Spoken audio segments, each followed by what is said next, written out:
So again, I'm Samuel Gunter.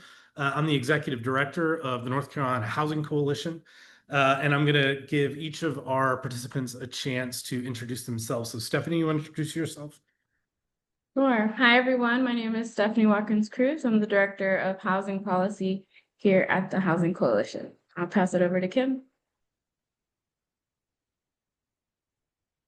Hello, everyone. I'm Kim Johnson. I'm the Senior Director of Policy with the National Low Income Housing Coalition. And I think next on my screen is maybe Haley.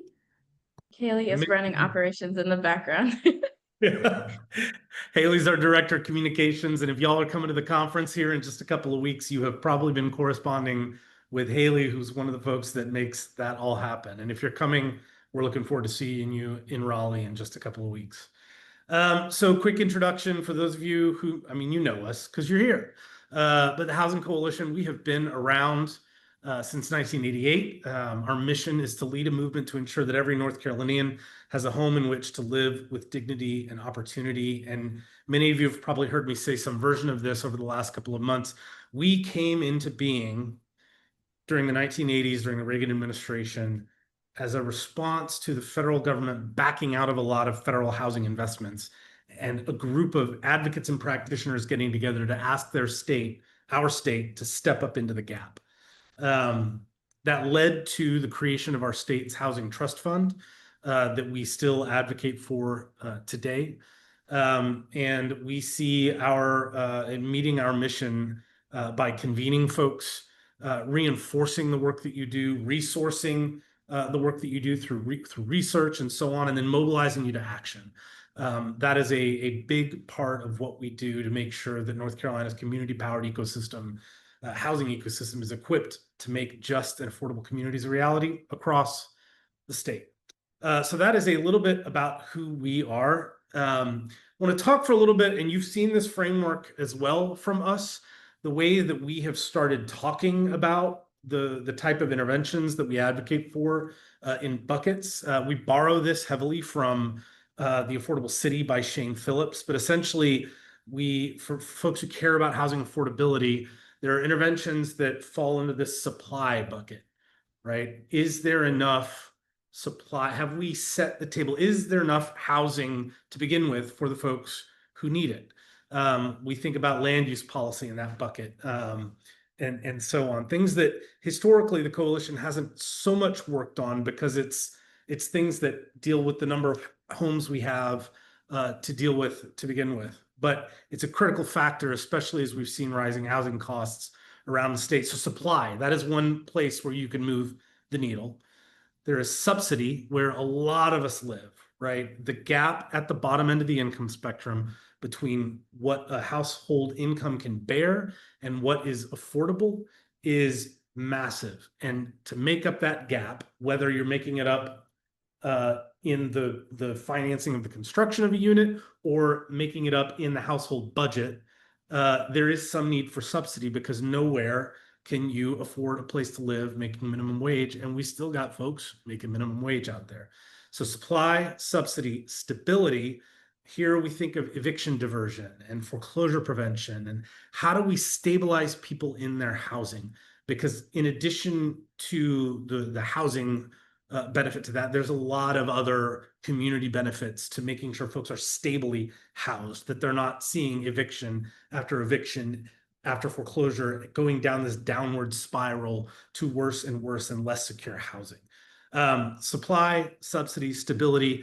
The thing that we added is systems, because we often neglect, as we're thinking about what our communities need, we often neglect funding the systems that make sure that they are continuing to work moving into the future. And as we have seen in North Carolina, when you gut an entire infrastructure to deal with, say, disaster recovery, and then you're hit by 2 historic hurricanes in the east, and you have to rebuild an entire recovery infrastructure while you're responding to 2 historic storms, it is a major challenge. If you are trying to hire and train housing counselors after a foreclosure crisis has already happened, you've missed the boat. You want to make sure that your systems are in place and functioning in season and out of season. And so we talk about priorities a little bit among these four things: supply, subsidy, stability, and systems. And I think the key thing that we want to make sure comes across is that no one of these is a silver bullet to getting to better affordability. You can and should be moving on all of these fronts at once. If you only focus on supply, you're going to get more units and costs may come down a little bit, but that gap at the bottom is always going to be there. But if you're only focusing on subsidy and you don't reckon with supply, then whatever subsidy you're able to wrangle is not going to go as far because everything is much more expensive, and so on and so on. So this is the framework that we're trying to help folks think through what local government can do, what state government can do, what federal government can do. And as we move forward, and I'm about to turn it over to Kim Johnson to talk a little bit about what's going on the federal side, as we have seen and know in all of our work, the massive resources are coming down from the feds. And we often move state resources and local resources and philanthropy and so on around those big federal resources. And a lot of them are potentially shifting, which means so many of us are trying to figure out what that means for making things work on the ground. So with that, I'm going to turn it over to Kim to talk a little bit about what's going on at the federal level. And again, you'll see the Q&A box below. Ask questions throughout. We'll see if we can incorporate them into the presentation, and if not, we'll address them at the end. So take it away, Kim, and thank you for being with us. Of course. Thank you all so much for having me, and hello, everyone. I'm Kim Johnson. I'm the Senior Policy Director with the National Low Income Housing Coalition, and we're proud to be the national partners to the North Carolina Housing Coalition, who are, of course, our proud state partners in North Carolina. Next slide, please. So just to give a quick rundown of some of the things we're going to be talking about today, and it's a lot of information, so please do feel free to drop questions in the Q&A as I'm going through. I have a couple built-in pauses for folks to stop and answer questions, but for the sake of time, I might just hold it to the end so that we can get through the material and then make sure we have plenty of time for other speakers as well as your questions. So without further ado, we're going to be talking about appropriations and reconciliation and just doing a little bit of table setting to make sure that everybody understands the difference between these two separate but related and important processes. We're going to talk a little bit about the impact of H.R. 1, also known as the Big Beautiful or Big Ugly Bill, that passed through that process called reconciliation earlier this year, I think in August, at the very beginning of August or the very end of July. Who can remember anymore? Anyway, it passed.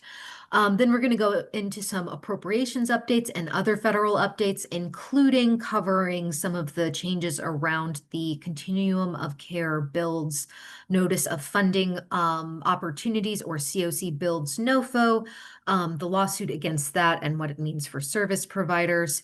Then we're going to do a little bit of speculating on the outlook ahead. So let's jump on into the first segment. If I could get the next slide. Perfect.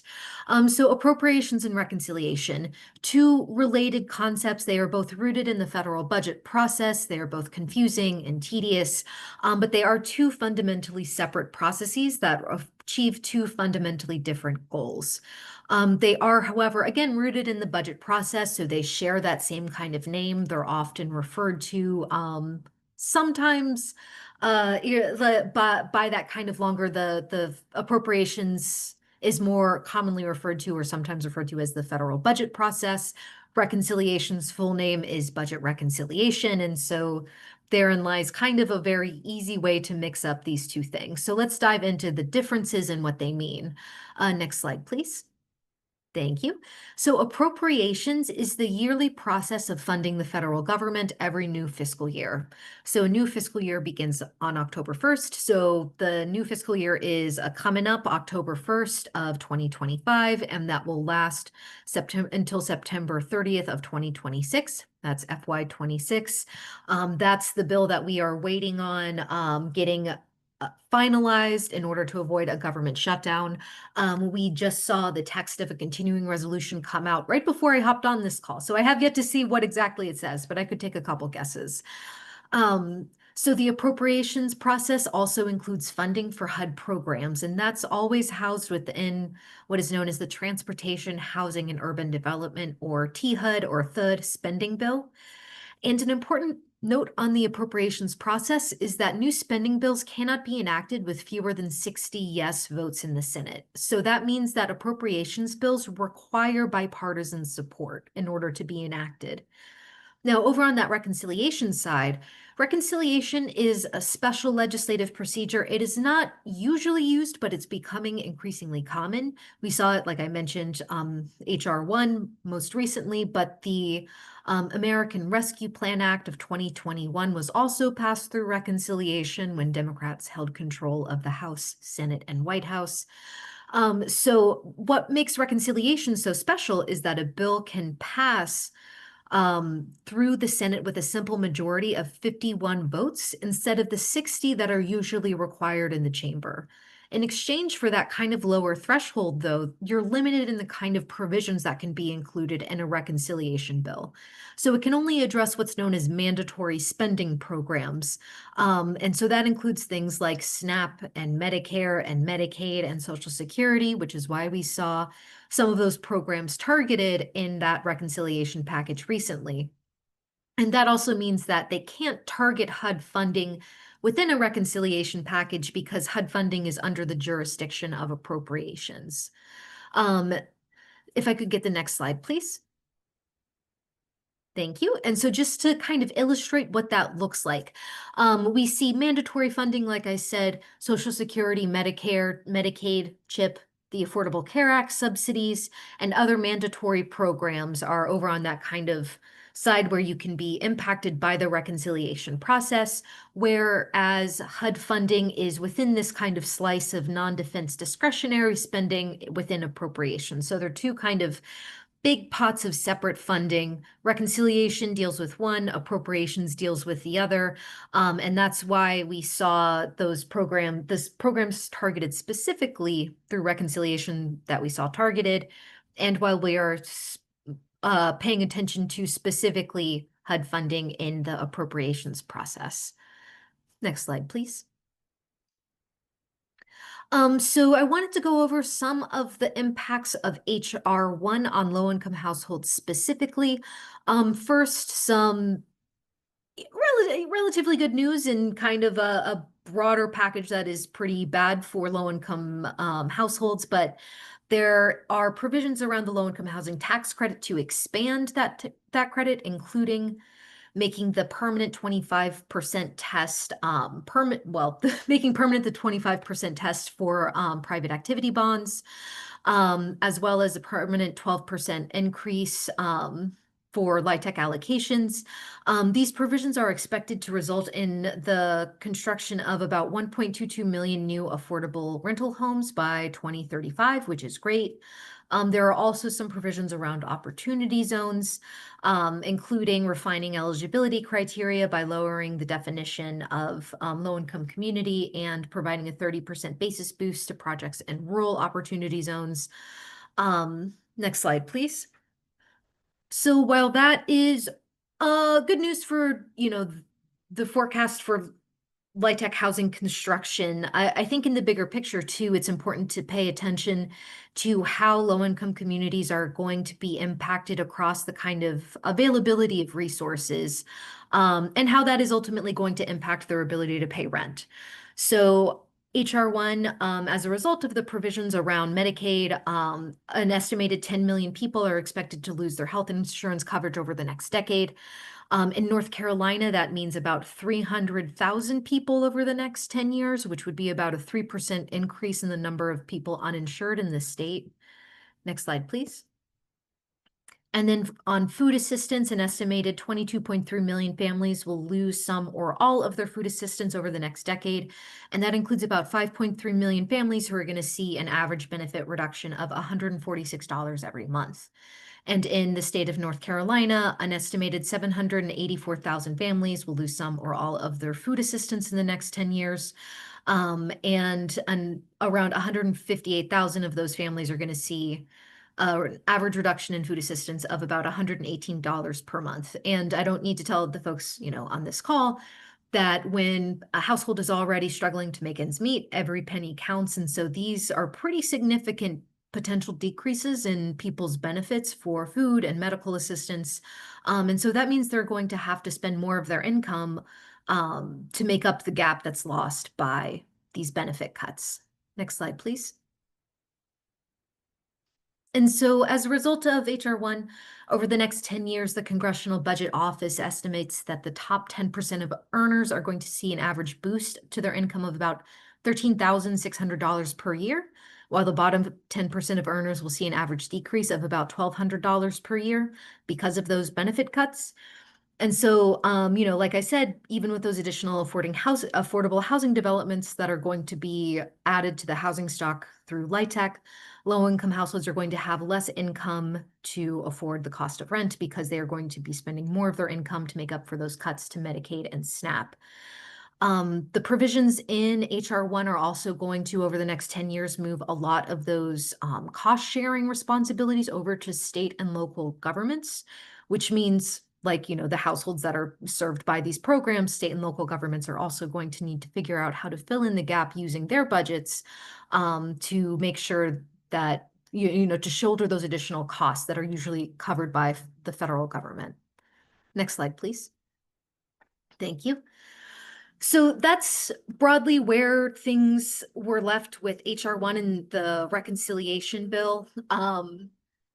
Congress has a second shot at doing another reconciliation bill at some point between this year and next. It remains to be seen whether they are able to pull something together or whether that is just going to be a kind of opportunity that falls by the wayside, TBD.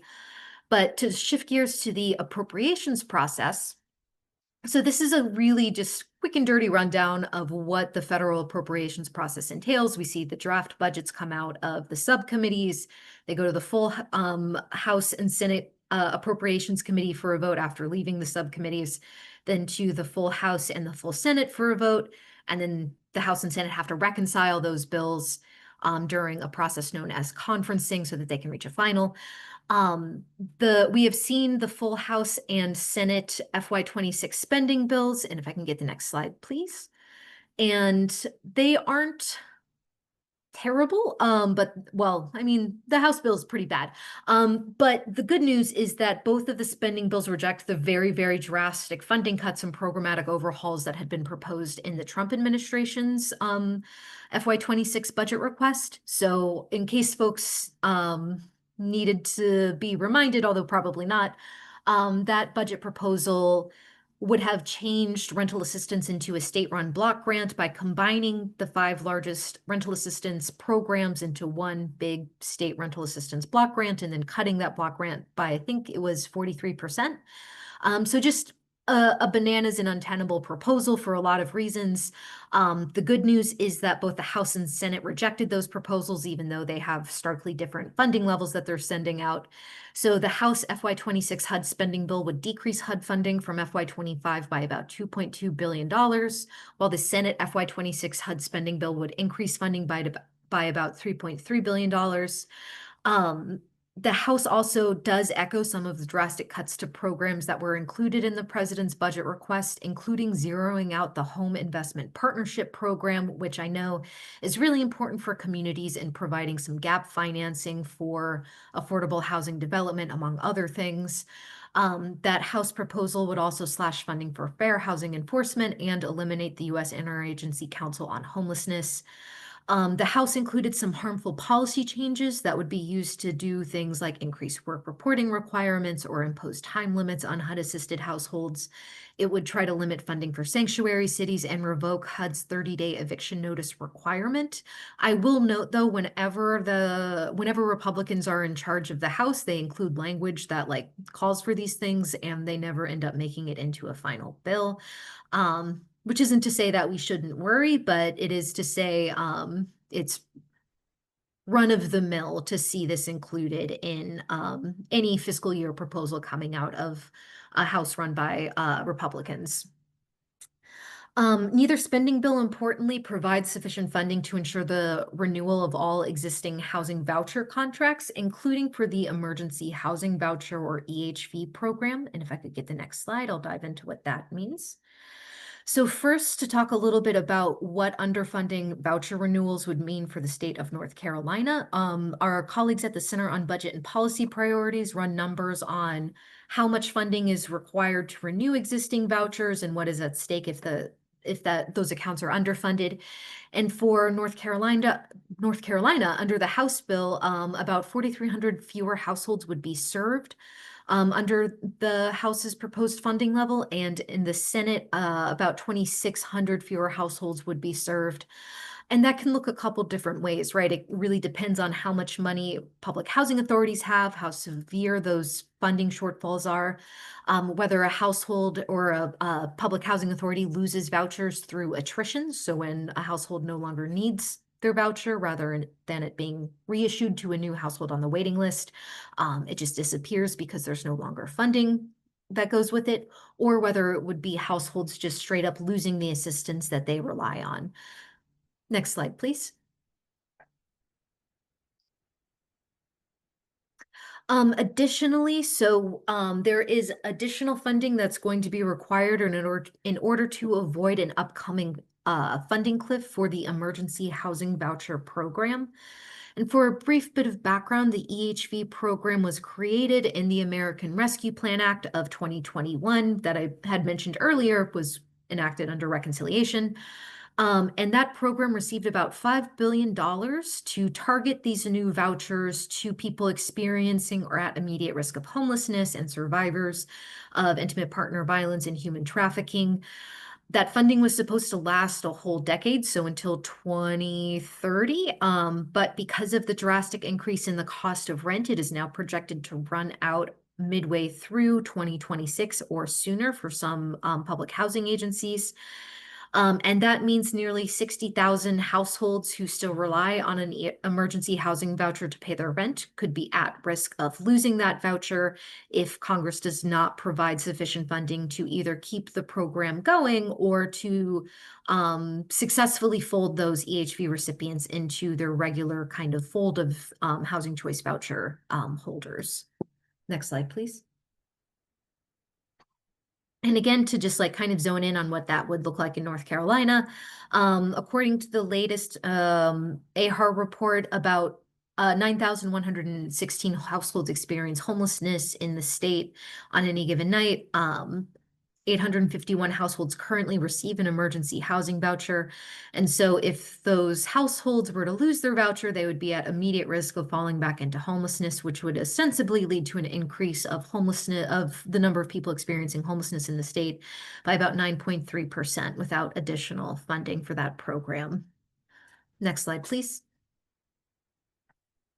So that was a built-in pause, but I'm gonna just keep it rolling so that someone else has the chance to talk eventually. So just a couple other things to flag and to give updates on.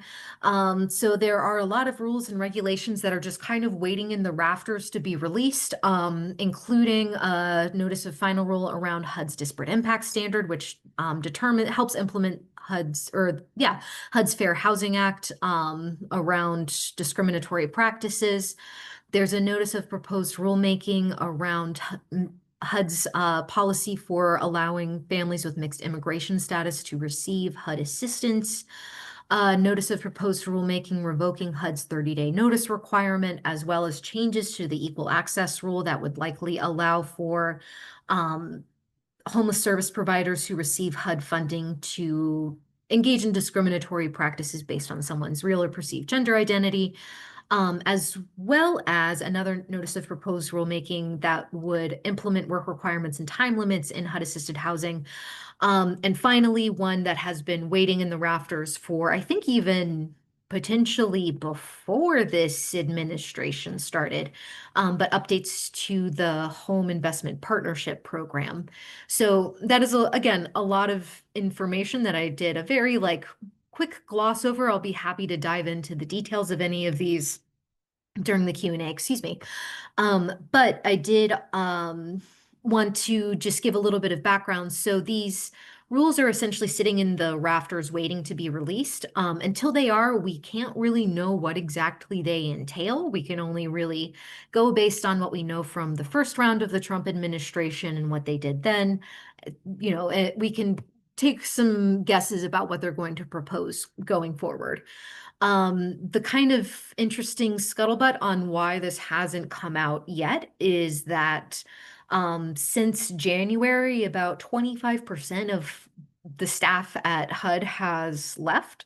So that means there's 25% fewer people there to help carry out directives from the administration, as well as all the, important things that HUD staff are actually responsible for doing. But like the kind of weird perverse silver lining is that they're effectively so understaffed that they can't really push these rules out in as timely a manner as I think that they had hoped. That doesn't mean that they're not going to come out, and we're certainly keeping an eye out, but that is kind of where things are right now with these. Next slide, please. So I wanted to just touch on a couple more things. First, there was an executive order around ending crime and disorder in America's streets. And this executive order attacks housing first and calls for the forced institutionalization of people experiencing homelessness. It also directs HUD and the Department of Transportation to reward communities for implementing bans on public camping and other policies that arrest, ticket, or fine people experiencing homelessness for engaging in, life-sustaining activities in public, like sleeping or eating or food sharing. There's also been whispers on a national emergency on housing, although it is not clear what that would entail and what exactly the federal government can do around a national emergency on housing. Part of it could include opening federal lands or preemptive zoning reform laws, or perhaps tariff exemptions for construction materials. It's a bit of a mystery. But one thing to keep in mind is that executive orders are not self-executing, and they do not require states, localities, or organizations to take action until or unless federal agencies issue guidance or amend grant programs in order to effectuate those executive orders. So the kind of word of the day from our legal colleagues is not to pre-comply with some of these executive orders and to wait until there is actual guidance that instructs people on what to do and, has some sort of a legal weight and instruction for how to effectuate these executive orders. Next slide, please. So I think this is my final update, or I can make it my final update, but I did want to touch on this, the COC NOFO updates. So to detach some of those acronym salads or letter salads or whatever, HUD unexpectedly reissued their FY 2025 Continuum of Care, or COC, builds Notice of Funding Opportunity, or NOFO, and that was reissuing it for a third time. And that new notice included what our colleagues at the National Alliance to End Homelessness refer to as deeply problematic content and requirements, including requiring applicants for this NOFO to require participation in full-time and on-site supportive services, prohibiting applicants from engaging in harm reduction approaches related to substance abuse or substance use, and restricting funding access only to projects located in areas that have those laws arresting, ticketing, or fining people experiencing homelessness, places that are not sanctuary cities, and places that do not have inclusive policies for transgender people. Ooh, next slide, please. I'm used to being able to click. So the National Alliance to End Homelessness and the Women's Development Corporation filed a lawsuit against the Trump administration for that COC built NOFO, and the lawsuit challenges new funding restrictions that unlawfully condition access to federal housing grants on compliance with the Trump-Vance administration's partisan agenda. Next slide, please. And as the Alliance argues, for more than 3 decades, the federal government has supported housing providers and communities through HUD's programs to help people experiencing homelessness move into stable housing. Plaintiffs argue that HUD's sudden reversal of the previously released funding opportunity unlawfully weaponizes federal funding to coerce jurisdictions and providers into advancing the administration's unrelated policy agenda. So that is the crux of the lawsuit that has been filed over this notice of funding opportunity. And if I could go to the next slide, please. Most recently, the Alliance and the WDC were granted a temporary restraining order against HUD and Secretary Turner by a district judge up in Rhode Island. And that that restraining order temporarily halts the Trump administration from changing the COC build's criteria while the lawsuit continues to play out in court. The Alliance and WDC are asking the federal court to find HUD's actions unlawful and to set aside those new grant criteria and move forward with the NOFO that had already been released for the second time. And I believe like the funds had been awarded as well at this point too. Next slide, please. Oh, just a couple other things to highlight. The Road to Housing Act was introduced. It is a bipartisan bill introduced by Senator Tim Scott in South Carolina and Elizabeth Warren in Massachusetts, and they're the chair and ranking member of the Senate Banking Committee. That bill contains over 40 provisions related to a number of housing-related things, including, very excitingly for us, the Reforming Disaster Recovery Act, which would make the Community Development Block Grant Disaster Recovery, or CDBG-DR program permanent, so that funding could get out to communities more quickly in the wake of a disaster, so that communities can begin their long-term disaster recovery efforts. Also, a few other provisions in it that we were excited to see: the Rural Service Reform Act, the Reducing Homelessness Through Program Reform Act, and Choice and Affordable Housing Act all would make important reforms to HUD programs to make sure that they are working better and more streamlined for both providers and for people being helped, people in communities being helped by HUD programs. Next slide, please. And then there were two provisions that NLHC was concerned about: an expansion of the Rental Assistance Demonstration, or RAD program. NLIHC wants to make sure that RAD tenants in RAD converted housing have their tenants have their rights maintained after a property goes through that RAD conversion, and the Moving to Work program, which allows public housing authorities to implement certain policies, including potentially the work reporting requirements and time limits on HUD-assisted housing. So we are keeping an eye on those provisions to try to either get them removed or mitigate the damage that they could cause. Next slide, please. Just a quick overview of what happens next. I'll be honest, I think it's pretty likely we might see we're going to see a continuing resolution at the end of the month, and we're definitely seeing at least a continuing resolution. I think it's pretty likely we're going to see a government shutdown. There seems to be a lot, kind of too many pieces at play right now to see a clear path forward to a continuing resolution that has enough votes to pass Congress. So I think that we might be in some sort of a government shutdown come October 1st. Road to Housing might be added as an amendment to a bill that is passing through the Senate, but because of the appropriations and the impending potential for a government shutdown, everything else is kind of getting pushed to the side in order to address this potential for a government shutdown. So that's going to be sucking up a lot of oxygen in the room over the next few weeks. I think that'll do it for me. Yeah. Let's leave it there for now. These are just some of our policy priorities. We're calling for more funding for emergency housing vouchers and the Housing Choice Voucher Program, as well as enacting the Road to Housing Act while minimizing those potentially harmful provisions, keeping an eye on all of those harmful executive orders and regulatory changes that are potentially coming down the pike over the next few weeks, and just keeping in contact with our networks and our state and local partners in order to make sure that folks are tuned into what's going on and that we can answer any questions that are coming up. Next slide. All right, more resources. Yeah, I'm going to turn it back on over to Samuel. I'm happy to take any questions, but I'll stop talking now. Yeah, I'll throw a couple your way that came in the chat and let Great. you answer, Kim. So I'm gonna start with Tracy.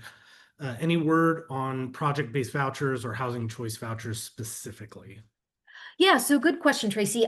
So project-based vouchers, my understanding, word is that funding is good for PBVs and PBV programs, so that is good. Specifically, it's the Housing Choice Voucher Program that's really facing a potential shortfall. And so that's really the program that we're honing in on for our advocacy. But project-based vouchers should be fine. Those the Housing Choice Voucher renewal funds are up in the air.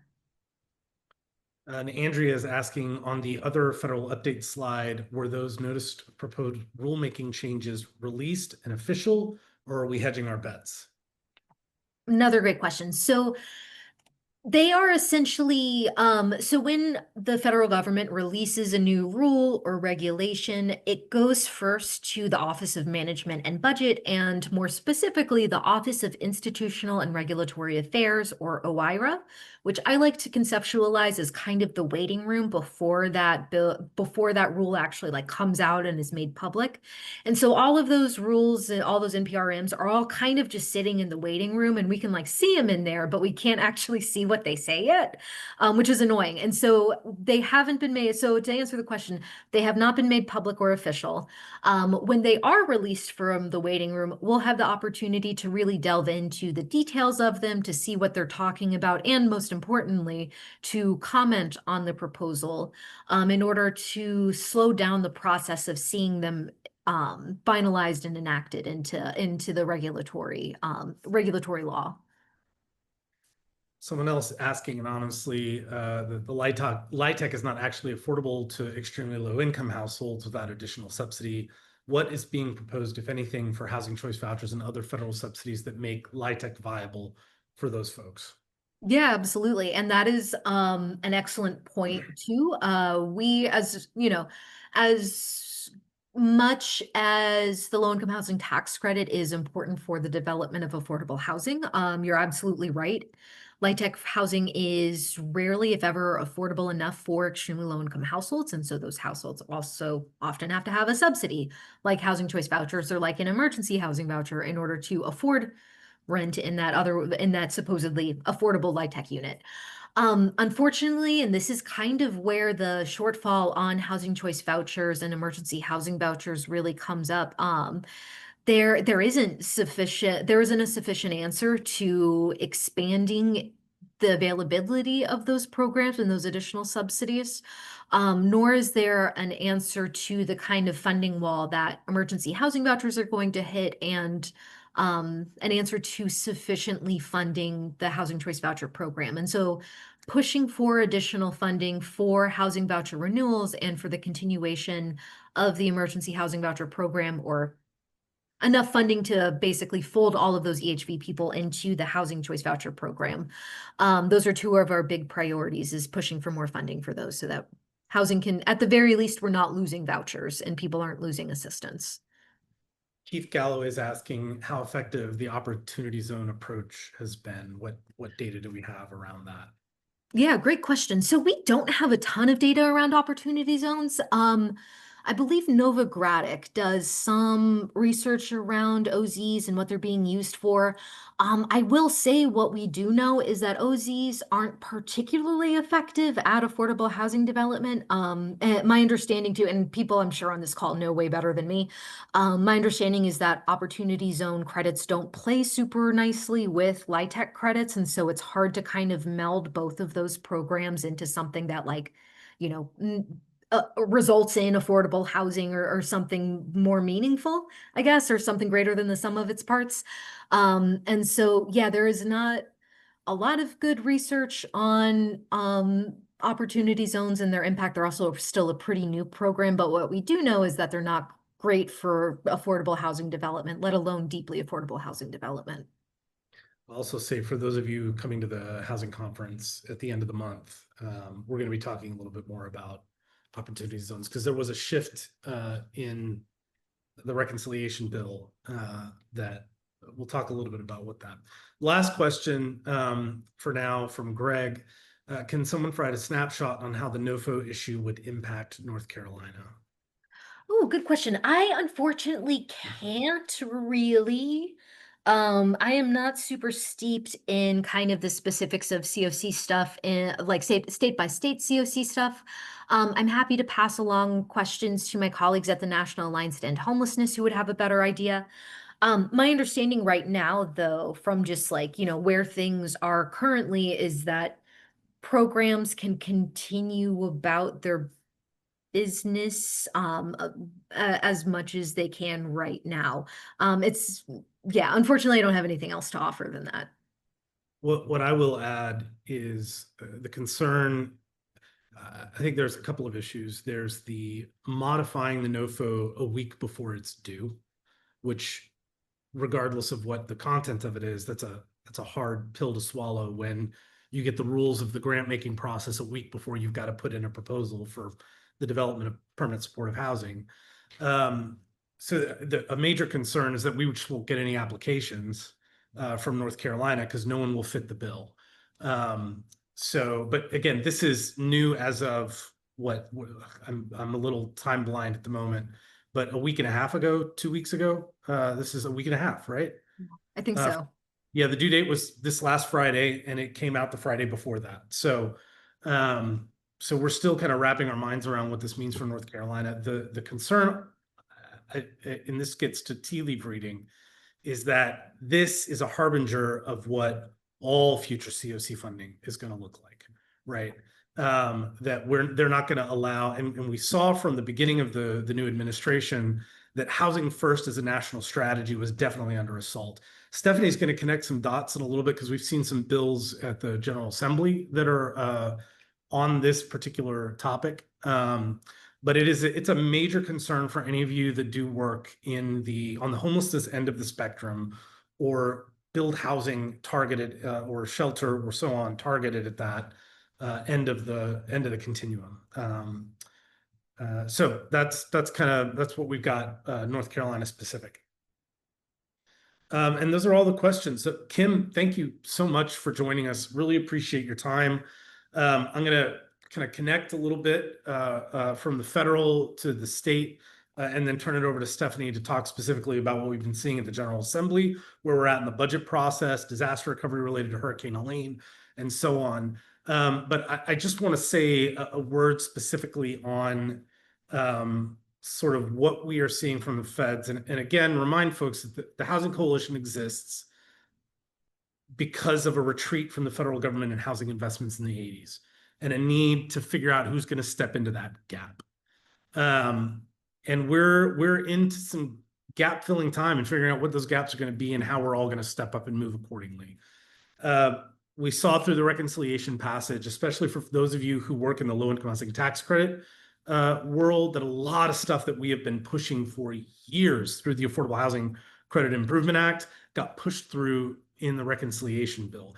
You heard our statement, which you'd think if stuff got passed that we've been working for years to get through finally gets through, but it does while you yanking Medicaid from a lot of the folks that need that housing in the first place.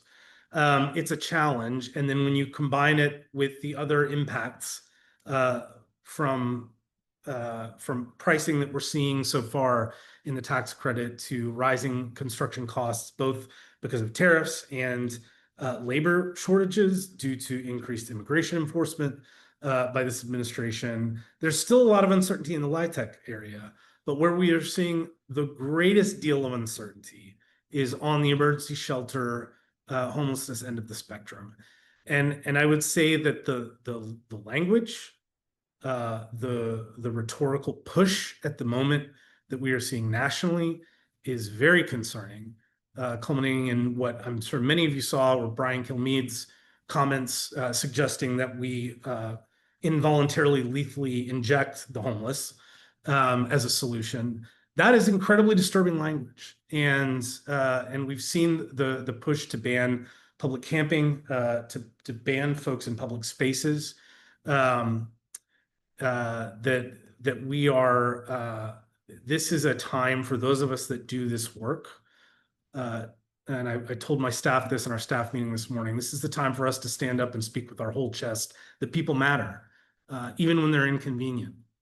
And even when the problems are really complicated and we don't have easy solutions, it's people still matter. And it is our job to remind folks of that, because it is that rhetorical push is increasingly concerning when combined with the administrative and bureaucratic hurdles that are being thrown up, and then the threat of the resources that support this work. So I wanted to say that because it is it's present, it's now, and it's going to significantly impact our ability to serve our communities across the state moving forward. So with that, I'm going to turn it over to Stephanie, talk a little bit about where we're at in the state. We do not have a budget yet. So what's going on? So Stephanie, take it away. Thanks, Samuel. Yeah, so as of today, so it's up to date, we still have no state budget and we are operating on a continuation budget. So this means that only recurring funds, unless changed or part of the mini budgets that have been discussed or the one that has been passed, will actually receive their allocations. And there has been discussion or talk about more mini budgets or smaller funding packages coming later this fall, but we have to lift up that the absence of a budget impacts many things. And there are two appropriations in particular that we want to lift up that are really important and have been really critical. The first is the Workforce Housing Loan Program, or the WELP program, and then a newer program, but still really impactful, especially for the counties that have been able to benefit from it out west, the Healthy Opportunities Pilot, and the sort of Medicaid funding that's been able to go towards other needs, such as housing repairs and assistance and things like that.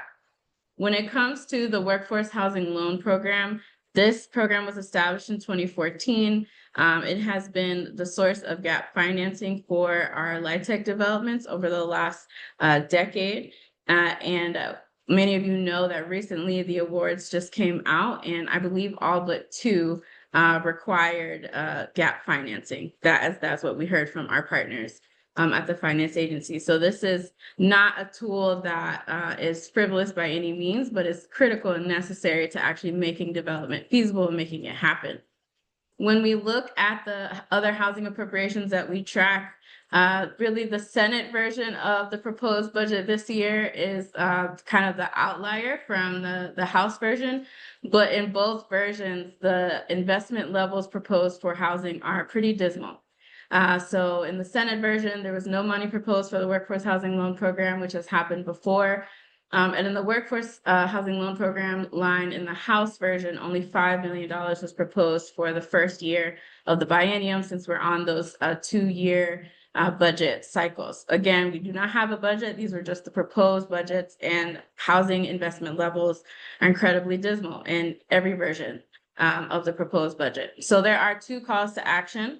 If you are interested in showing your support for the restoration of funding for a Workforce Housing Loan Program, please reach out to us, or you can keep an eye out for a sign-on letter that we'll be releasing in the coming weeks. And we really actually encourage you to reach out to your elected officials and emphasize the importance of gap financing for your communities and your organizations. What ends up happening when there is not gap financing, these tools, the units that are actually feasible, will concentrate in more urban or sort of high cost areas.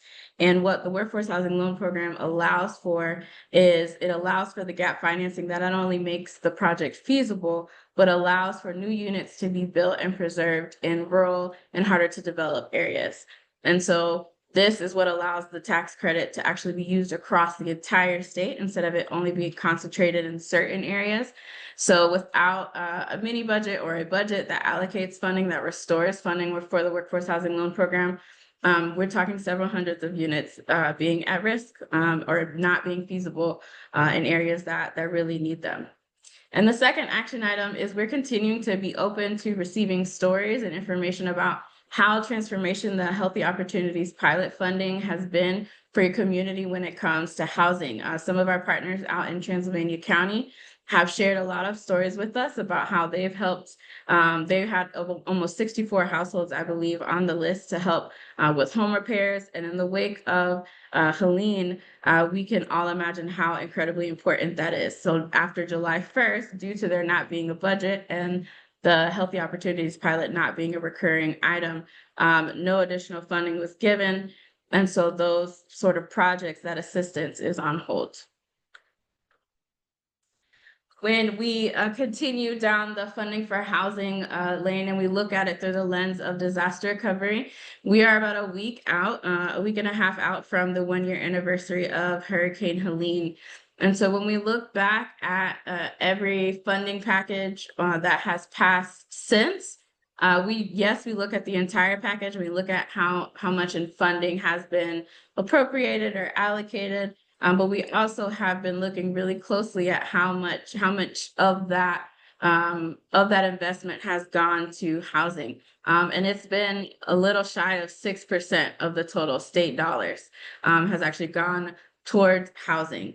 And even less, probably less than 1% of that has gone towards housing support services. So things like rental assistance, foreclosure assistance, eviction prevention, legal services, all things that are really critical that happen in those throughout those in-between times and those wait times as people navigate what it means to rebuild, to recover, and come back after such a monumental storm. And for those of you that asked, yes, these slides will be available, so we'll make sure to send them, and then this webinar is being recorded, so you'll have this as well. Just want to capture about just the timeline. So again, we're almost at a year. And in the last few months, a lot of things have happened, but again, we are still at a point where we're waiting for a lot of federal aid. So in July, the foreclosure moratorium ended for federal housing insured mortgages. In late August, the first Renew North Carolina home repair project supported by the CDBG-DR funds was completed. And just yesterday, our Governor Stein issued another request for $13.5 billion in federal aid, bringing the total to over $23 billion. When we look at our policy agenda, for those of you that don't know, we have sort of a 5-area priority area policy agenda. We look at funding for housing, disaster recovery, land use and development, improved statewide coordination, and protections for homeowners and renters. And when it comes to land use and development, for the last 2 legislative sessions, this has been a key area of discussion and the way or the vehicle at the General Assembly through which housing has been discussed. There are 2 bills in particular that we want to lift up. One that is still alive and moving and has been really great to be a part of conversations around and that we're happy to support is House Bill 369, the Parking Lot Reform and Modernization Act. And essentially what bills like this one do is they eliminate a regulation or the authority, for example, to have or impose a parking minimum, which will allow for denser development and increase housing supply in appropriate areas. This is also part of why we have more than just supply on our solutions framework, is while eliminating parking minimums does contribute to the decrease in development costs, right? It doesn't guarantee affordability. So this is one step, one part of the solution. There are also other best practices that were included in a pretty major bill that, although it did not make it, some pieces of it seem to be making it into Senate Bill 205 around swimming pools, but then they added a portion of it to housing regulatory reform. So best practices like switching some decisions from judicial to administrative, and switching from classifying land or zoning by minimum lot size to units allowed per acre to allow to facilitate more density. I want to be mindful of our time. I know we only have a few minutes left. On the protecting homeowners and renters side of our agenda, this is probably one of the broadest areas, but this again can encompass anything from property rights to renters to homeowners. So this session so far has really been made up of legislation around property taxes, and there's been a lot of energy around expanding those property tax relief programs. So House Bill 432 has passed crossover and will be hopefully moving even further. And then there's been a lot of energy around HOA revisions, kind of tamping down and getting a handle on some of the lack of transparency that HOAs have when it comes to putting liens on people's homes. Two bills in particular, and Samuel alluded to this already, that kind of goes in with the theme of criminalizing homelessness and really the dehumanizing of people experiencing homelessness. House Bill 781 and House Bill 437. Unfortunately, both of them made crossover, so it means they could still be considered or moved into another piece of legislation, and they moved really quickly, which was extremely disturbing. The House Bill 781 is very common. It aligns with Cicero Institute, a conservative think tank that has really been key in promoting a lot of this type of rhetoric around housing first not working, and how there needs to be more of a approach on safety and things like that. And so this bill in particular actually takes away the authority for local governments to allow folks to be sleeping outside. It adds some additional penalties onto it, and it even adds some requirements, certifications, what the site has to look like, the duration of the site, really sort of a pushing away of things, of people, that is really, really troubling. Going to end with this. So recently, last week, the Interagency Council for Coordinating Homelessness Programs, ICCHP, was just reestablished by Governor Stein. Our executive director, Samuel, was reappointed to this body. And in light of everything that's been happening and the narrative that's been successful, it's really key that this sort of multi-agency, multi-sector effort and council is alive and well. As we look ahead, some of the key takeaways we have is that we know the federal landscape is continuing to shift, and the resources are going with that shift, and they're going away from our field, while also there being additional pressures on the state and local governments. Disaster recovery investments in housing and housing supports must continue in order to ensure for effective relief and recovery to happen. In the absence of our state budget, and WELT funding will have really detrimental effects on future housing supply. So we need an ecosystem wide approach now more than ever. And with that, right on 2:45 at the dot, we will stay on for a few minutes. If you all have questions, concerns, or comments, thank you again for joining us. And yeah, we'll stay on for a few minutes if folks have questions. I'll also add right at the end that we don't have a budget yet, again, which means we are still in active advocacy mode, especially around the WELP and other things, but specifically around the spending pieces. Your voice matters now. It always matters, but it matters now more than ever. Because if what we're doing is spending packages, there's still chance that folks begin to understand what the impact of zeroing out funding for the workforce housing loan program is going to have for the state. So for those of you who've seen our action alerts, seen our sign-on letter requests, if you have not responded, it's still timely. And for those of you who have, thank you so much. Again, none of this happens without you. Not only the good work that you're doing and the strong reputation you're establishing for having an impact in your community, but then using that voice to communicate with the folks who are pulling the levers on state and federal budgets, that this is something that makes a real impact in communities across the state. So thank you.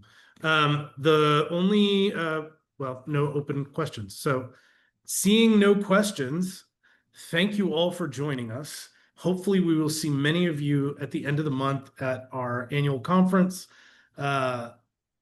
in Raleigh.